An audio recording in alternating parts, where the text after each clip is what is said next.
ሰላም እንዴት ናችሁ? ታንክስጊቪንግ አካባቢ ነው ኦፊሻሊ 2 ቀን ሲቀረው ማለት ነው። ኦፊሻሊ አሜሪካ የሆሊዴይ ሲዝን ጀምሯል።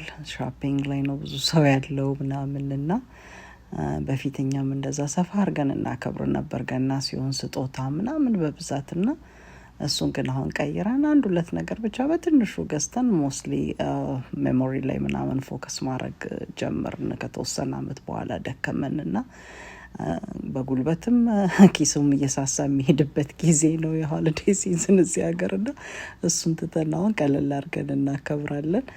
በፊት የማት ቤተሰቦች ምናምን እንደዚህ በጣም ትልቅ ነበር ሰፋ የምናደርገው። አሁን ግን መገናኘትና አብሮ መጫወቱ ምናምን ላይ ነው ሞር የምናተኩረው። ደከመን መሰለኝና እንደዛ አድርገን እናከብራለን።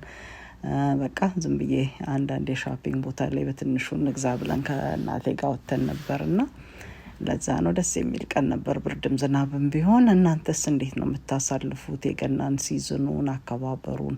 ያው ከክርስቶስ ልደት ነገር ባለፈው ማለቴ ነው እንጂ ያው የገና ሚኒንግ እናውቀዋለን። ልጠይቃችሁ ብዬ ነው።